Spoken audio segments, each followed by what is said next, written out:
Hey, welcome back, everybody, to another episode of the Toolbox Extra on the Educational AD Podcast. We're going to be right back with this week's Toolbox Extra guest, but as always, we want to give a shout out to our sponsors. Now, these are all great companies. They are time savers, they are money makers, they can really help you do your job better. So take 3 minutes, listen to these shout outs, then listen to our Toolbox Extra guest, then go and visit these sponsors. I'm telling you, you're going to be glad you did. Here we go. We want to start off by saying thanks to Athletic Surveys. If you're not using a survey to take the pulse of your student athletes, your coaches, your parents, you're really missing out. Go to athleticsurveys.com. They're going to create a custom survey that connects you with all of your stakeholders. And the information you're going to get from that survey, it's incredibly valuable. Go to athleticsurveys.com. Check them out today. We also want to say thanks to our friends at Hometown. Hometown continues to be a leader in education-based athletics with their suite of solutions that include things like, well, digital ticketing, of course. They're still the #1 digital ticketing provider to schools and colleges. But how about fee-free fundraising, athletic website construction? The list just goes on and on. Whether you're an AD, a principal, even a head coach, Hometown is going to show you how to save time, how to raise more money, and how to bring your entire community together. You'll find it all at hometown.com. We also want to say thanks to Booster Hub, the #1 booster club software platform out there.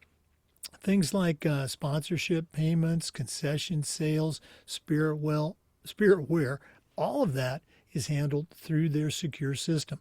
Volunteer signups, volunteer changes. You know those changes are going to happen. It's all done safely and secure. Go to boosterhub.com. Give your boosters the platform they need. Give them the platform they deserve. You'll find it all at boosterhub.com. We want to say thanks to Ohio University and their online masters in athletic administration. Now, I didn't get my master's through the Ohio program, but guess what? My assistant athletic director did, along with thousands of others. And while they were earning their degree, they also completed 11 NIAAA leadership training courses at no extra charge. Check out Ohio University and their online masters in athletic administration. We want to say thanks to our friends at Gipper.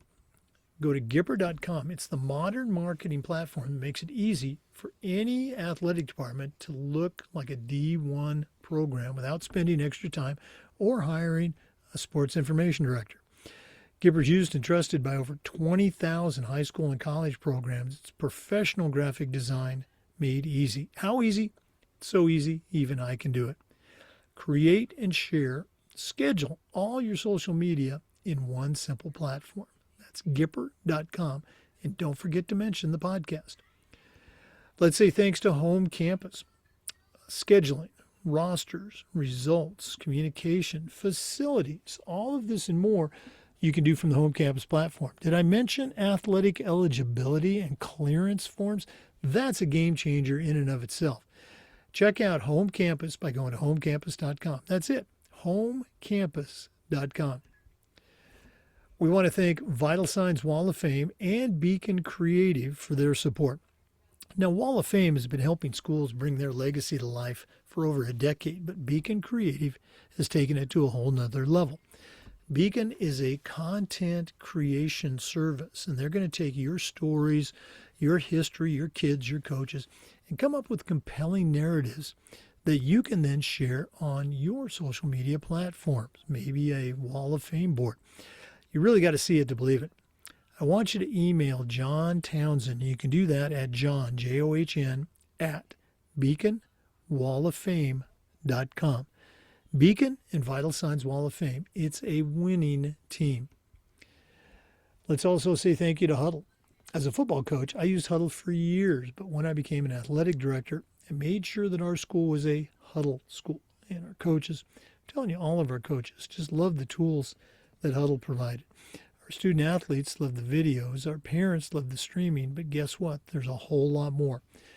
Go to huddle.com, join the 100 million users and fans, and turn your school into a Huddle school. That's huddle.com. And we want to say thanks to Sideline Interactive, indoor score tables and video boards. Go to sidelineinteractive.com. You can schedule a live web demo to see the great products in action. Probably one of the best purchases I ever made was our Sideline Interactive indoor score table. Go to sidelineinteractive.com. Schedule that live web demo today. sidelineinteractive.com. And as always, don't forget to mention the Educational AD Podcast. Welcome back, everybody, to another episode of the Toolbox Extra on the Educational AD Podcast. We've got somebody who is truly a friend of the show. Longtime listeners will recognize the name Allie Edens. Very successful volleyball coach, very successful athletic director right here in Florida. She is currently the assistant athletic director at Taravella High School. That's in Coral Springs, Florida, Fort Lauderdale area. Tremendous background as an athlete, as a coach, as an administrator. And we're excited to have her back for another Toolbox Extra. Allie Edens, welcome back to the show. Thank you, Jake. It's always a pleasure to come on and get to chat like old friends. So I'm always stoked when you reach out. And as always, I'm super happy to be here. Well, for our listeners, if you missed Allie's earlier episode, she has a full interview. Go back and take a listen to that. Some great stuff. She's also been on a couple of times as a Wednesday Wisdom guest, and I think maybe as a Toolbox Extra. But let's talk about today. And listeners, we're recording this on March 24th, so it's going to be very timely as you listen to it.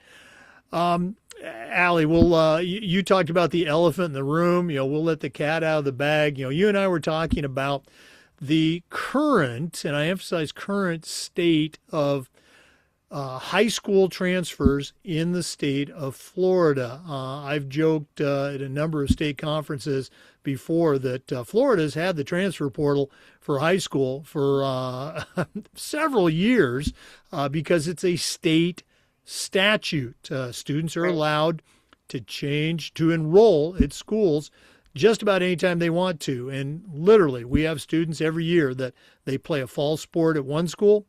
When that season's over, they transfer to another school, play a winter sport, and then in the springtime, they transfer to a third school.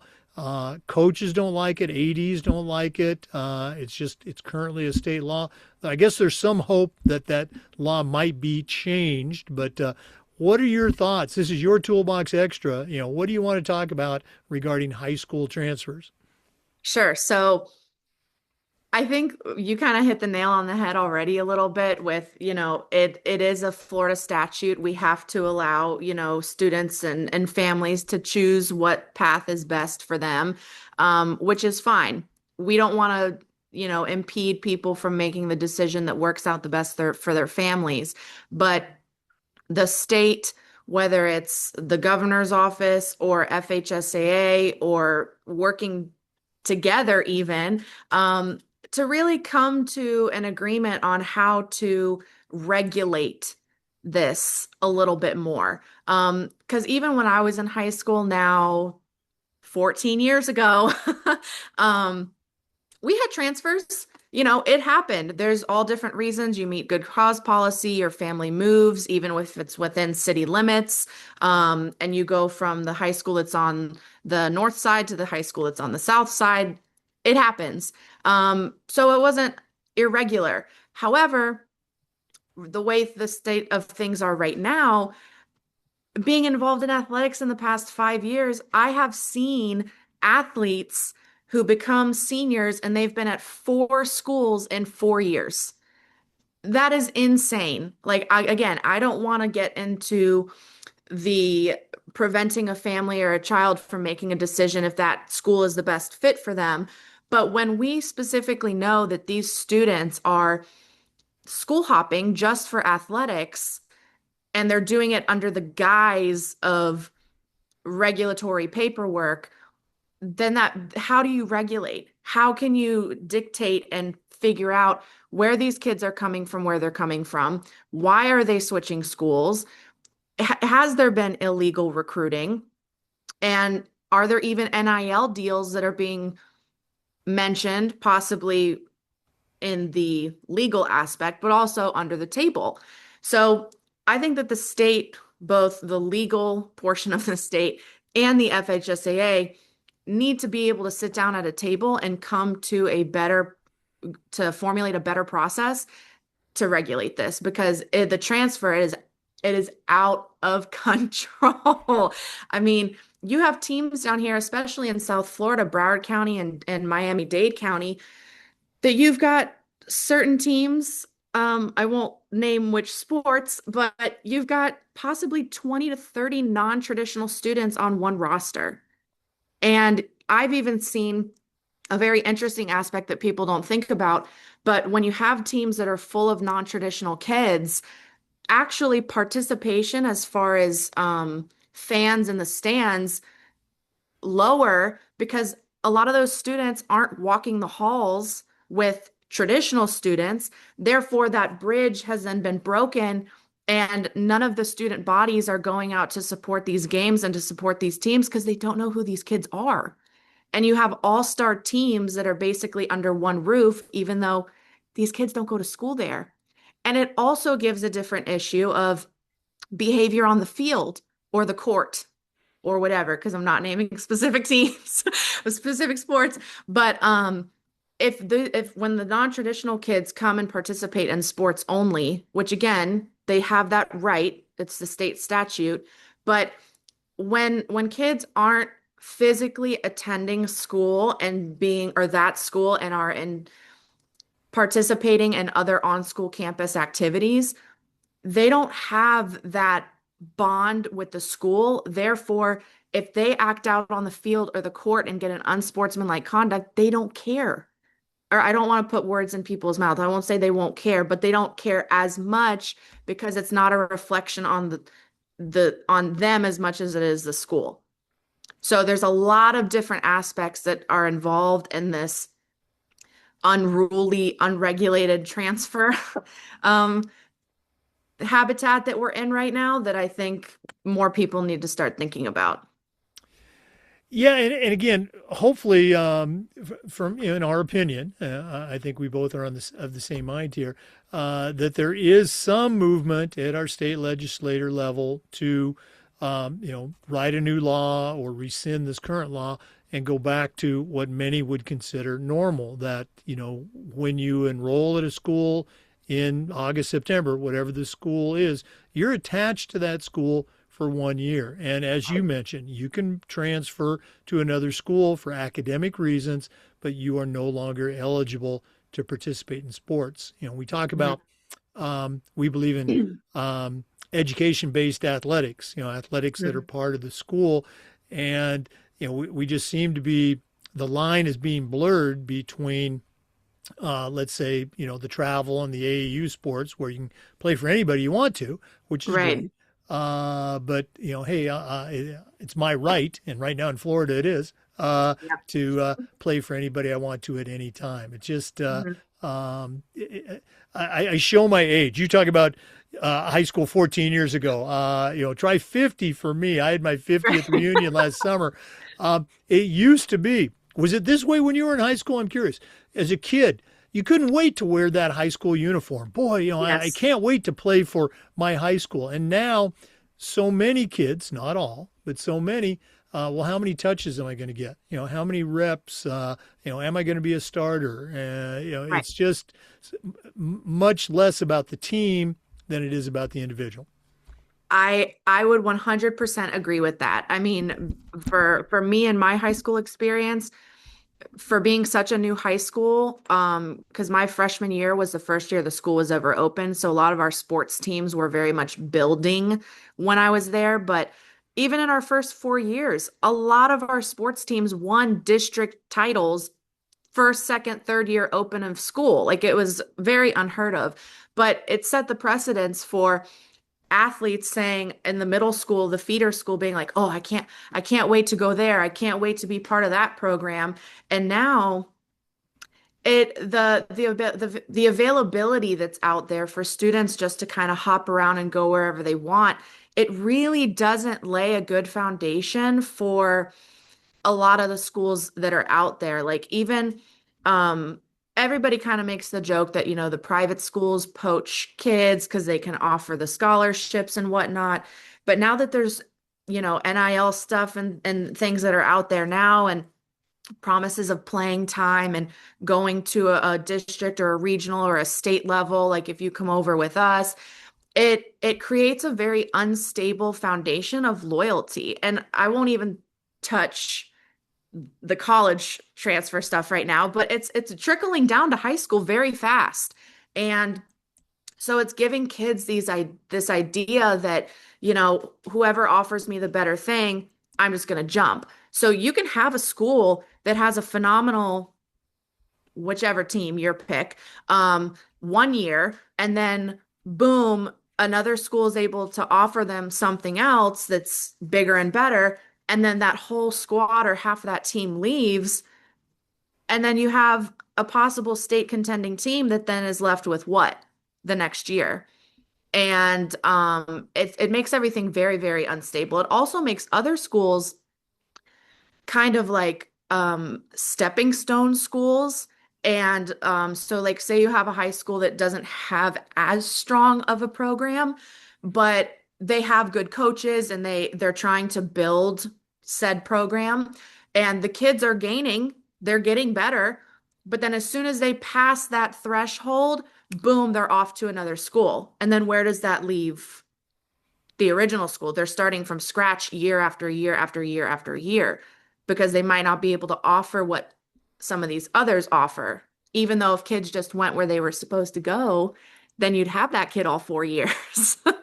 So it puts a lot of things into perspective and there's a lot of moving pieces. Don't get me wrong, this is not a simple Right. overnight fix. But it's a conversation that I think is a little bit, I don't want to call it taboo, but it's definitely a conversation that needs to happen because us being involved in the realm of athletics and the paperwork that goes into it, it's out of control.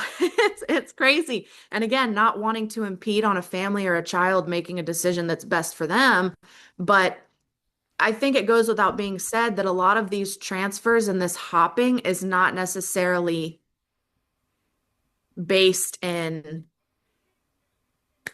I'm not really even sure the right word to say, authenticity.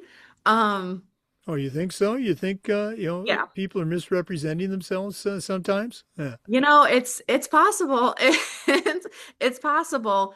But if it's already out of control now, which is what's coming from a lot of coaches, like you said, and ADs, if it doesn't get handled sooner than later, it's just going to continue to snowball and get worse until nobody's really going to be able to reel it back in, which would be highly, highly unfortunate, because we're setting the precedents now of a lot of things that probably shouldn't be doing at the moment.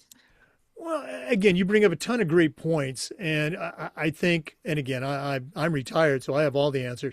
I think an easy remedy is to going back to how the transfer rule used to be. You met certain Mhm. criteria; they were academic based, they were family based, etc., and it wasn't just a green light to go to any school, any program you wanted. Another Mhm. thing, and I know this, it makes me sound, the like a boomer or whatever label you want to put on it, but the lessons of hard work and sacrifice and Right. dedication. Oh, if I'm a sophomore. If I'm not starting, I'm at the wrong school. I got to go to this other school. Well, guess what, Billy? You're not going to start there either. So now you're moving as a junior. Whatever happened to staying put and working hard. Yep. And certain parents, certain adults, they don't want to hear that. Well, it's my right, and why should I have to play on a lousy team? We're blaming the coaches. Right. It's just I spoke to an athletic director this morning in Texas, actually a district athletic director in Texas. You can't coach if you're not a teacher. Okay. Well, uh, what's keeping Florida from doing that? That's a monumental fix with Yeah. Department of Ed and everything else. But Woo. hey, guess what? Texas high schools, they're fully staffed. Okay, Yeah. they're hiring teachers who, oh, by the way, can also coach. So, I Right. think looking at the transfer rule, I think that's certainly in my opinion, a step one. But the culture has obviously changed since you were in high school, and Yeah. certainly in the 100 years since I was in high school. Oh, yeah, and it changes the landscape and the culture changes so quickly too. And like I said earlier, without getting into like college athletics, whatever happens in college, it usually trickles down to high school in some capacity pretty quickly. I mean, as soon as NIL got passed, with colleges, what was it like 2 years before it got, or a few years, maybe a handful of years at most, I'll say, before it trickled down to high school athletics, obviously on a much, much smaller scale. But even now, there's not a lot of guidance or guidelines for it as far as athletic administrators go. I remember when it first got passed, I want to say 2.5 years ago, and I was at one of the FHSAA summer clinics, and they just started telling all of the ADs about it. And there were so many questions and no answers. And even 2.5 years later, there's still not a lot out there. And with the transfers, you know, a lot of people point the finger at it's the non-traditional students, right? It's the students that do FLVS or they do homeschooling or they go into the non-member online private schools that have less than 200 kids and don't offer athletics, and then they can go anywhere in the county. But I think as of right now, the FHSAA doesn't have a cap on how many non-traditional athletes you can have on a team. That could technically be something that gets brought up in conversation, but who's going to decide how many is too many? And is it dependent on ratio to size of teams? Because if your volleyball team is capped at 15 kids, but your football team has 60, 70 kids on a roster, is it ratioed per kid? Like how do you do that? Because that's a lot of where your 4 or 5 star athletes, all stars kind of come from, is that non-traditional pool. But like I said, if we don't start these conversations now and have some sort of inkling as to how to handle it, it's just going to get more and more out of control, and something's going to have to give. But you can't make everybody happy, right? Right. Well, again, I'm not sure what the answer to your question would be about the number, capping the number of non-traditional students. I think, I think common sense tells you if you see a roster, where 14 out of 15 varsity basketball positions are filled with non-traditional students. Yeah, you don't have to be, Sherlock Holmes to figure that one out. Right. Some of the other things that have come along the line that the FHSA allows, if you will. For example, homeschool students. There was a time where they weren't allowed to participate on Right. athletic teams. There was another thing I was going with. If your school was not a member of the Right. FHSAA, they couldn't schedule FHSA schools. Both of Hmm. those have been, I guess, gone by the wayside because Adjusted. of state statute. Again, Right. a parent was upset that their child was denied participation based on an FHSA policy, so they got their local senator or representative to sponsor a bill. It got passed, and guess what? Now that FHSA rule no longer applies. I think the vast majority of coaches and ADs agree with 99% of the rules in the FHSA policy. I know there's some coaches that might be listening to this now and saying, you're wrong. Policy 17.5, is wrong, whatever 17.5 is. But I think most of them agree because, again, the FHSA, it's former athletic directors, it's former coaches, it's people that speak our language. So Right. Right. it's frustrating for all the reasons that you mentioned. Hmm. And again, you and I, we've got the answer. Change that transfer rule. Yep. That's the answer that a lot of, I won't say all, but a lot of people won't be happy with because they're the ones benefiting from the lack of rule right now. But again, like seeing a student athlete who's been to four schools in 4 years, let's just say they're even physically on campus, right? They're not non-traditionals. They're actually on campus. How are you doing that? How are you doing that? And I saw hands-on for myself one student who started out at a one school ninth grade, then and it was a private school, so that's a little bit different, but then transferred to their zoned school 10th grade year, and now they're somewhere else 11th grade, and I know for a fact they are not where that is not the school they're zoned for, and they did not move, and I'm like, how are how are you over there? And that's one kid. That's one kid. And, schools don't have the resources to send out, because from a teacher perspective too, you send out home visits and home sites just to make sure that, the documentation and address and stuff that they're giving the school is accurate. But schools don't have the resources to do that. They barely have the resources to do that for regular students, let alone bleeding it into athletics. Right. So, how do you really verify if somebody can just give you an ID that has their name on it and a bill that's within 30 days?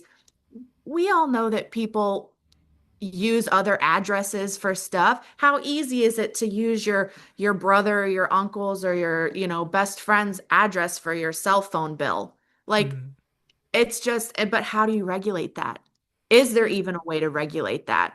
Um, and until those conversations get brought up at the big tables, we're all just kind of like floating in the ether over here trying to figure out and make sure all our paperwork is done right.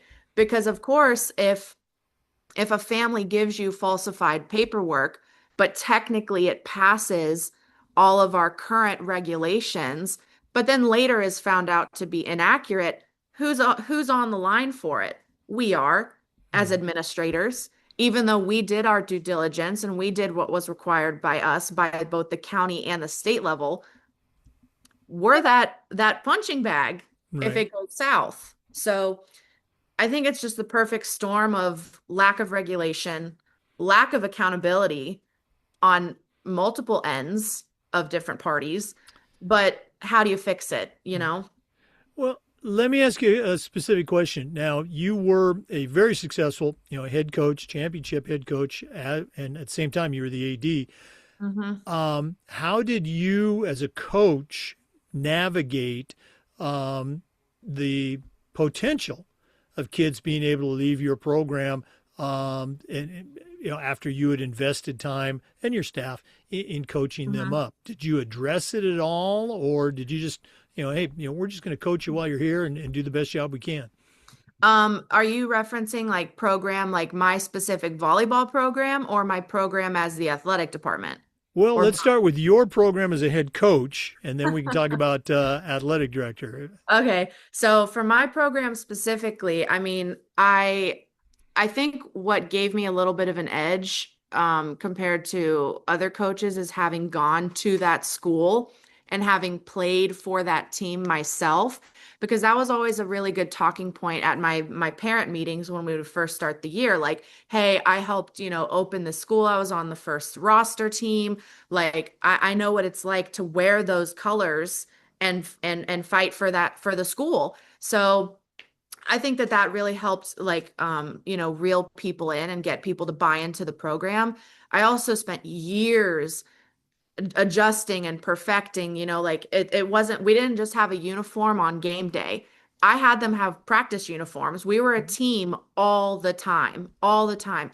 I had team bondings multiple times per year. We would go out and do something. We'd go to a college volleyball game. We would do stuff in house. We would do like not even athletic based things. We would do like quiz games and mental games, and the girls would have to learn how to trust each other and on and off the court.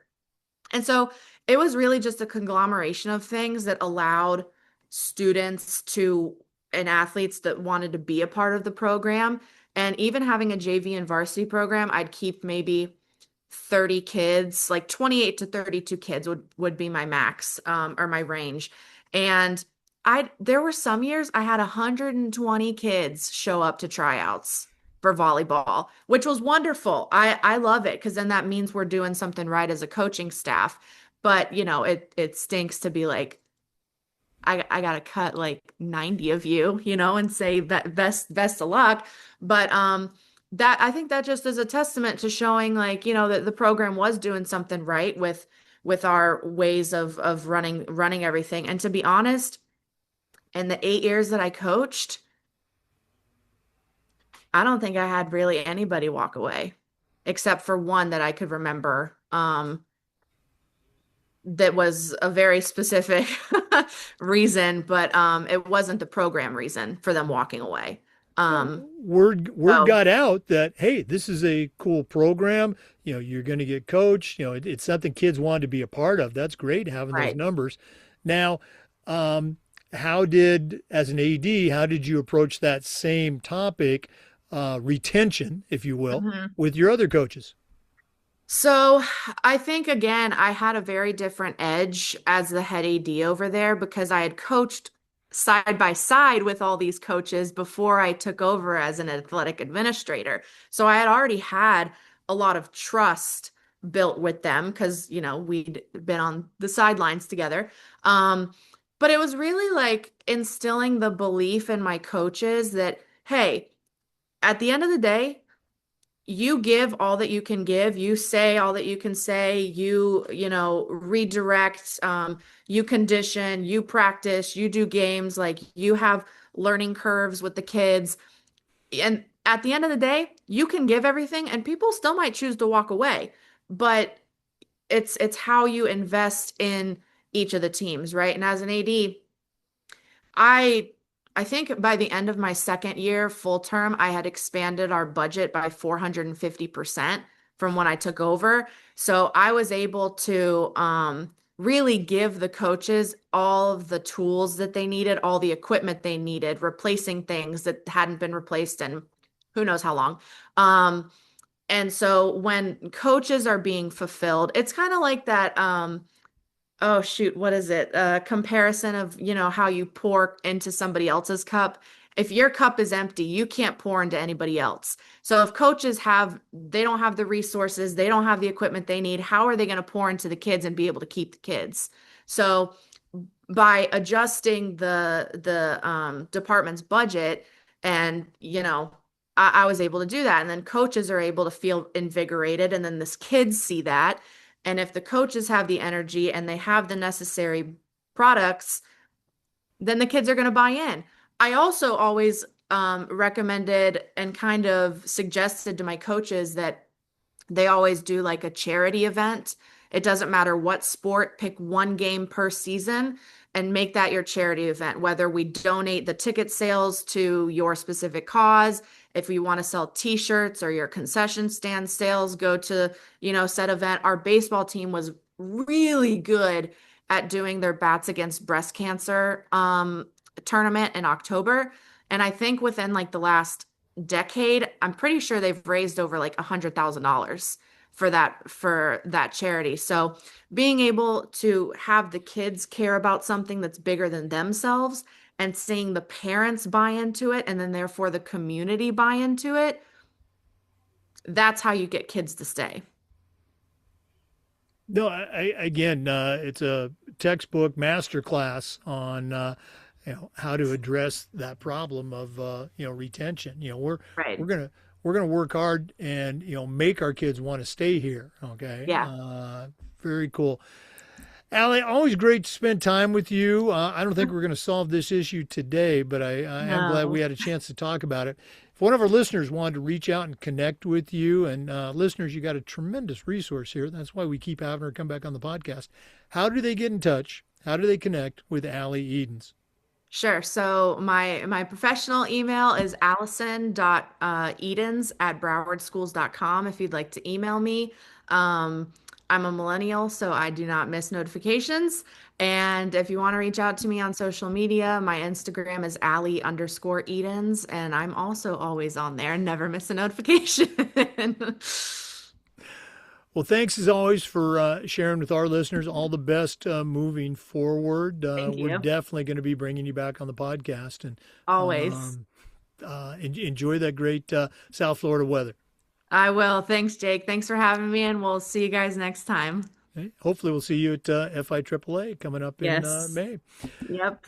For listeners, just a reminder, we upload the Zoom recordings of every interview to the Educational AD Podcast YouTube channel. We do Toolbox Extra just about every week and just about every day. We try to share stories and best practices from the world of athletics. So please come back and join us again on the next episode of the Educational AD Podcast. We will see you next time. Hey, before we go, of course, we want to give a shout out to our sponsors just one more time. Hometown, go to hometown.com. Sideline Interactive, indoor score tables and video boards. Find them at sidelineinteractive.com. Huddle, I used it as a football coach. As an AD, we were a Huddle school. Go to huddle.com. Ohio University and their online masters in athletic administration. Check out Ohio University. Athletic Surveys by LifeTrack. Go to athleticsurveys.com. Let them create a custom survey so you can take the pulse of everybody in your program. Booster Hub, the #1 booster club software program. Go to boosterhub.com. Home Campus, scheduling, rosters, results, and does it better, does it faster than the other folks. Go to homecampus.com. Gipper, turn your school's social media into a Division I or pro looking effort. That's Gipper.com. And Beacon Creative from Vital Signs Wall of Fame. Check out Beacon Creative and Vital Signs Wall of Fame. Thanks as always for listening. We'll see you next time on the Educational AD Podcast.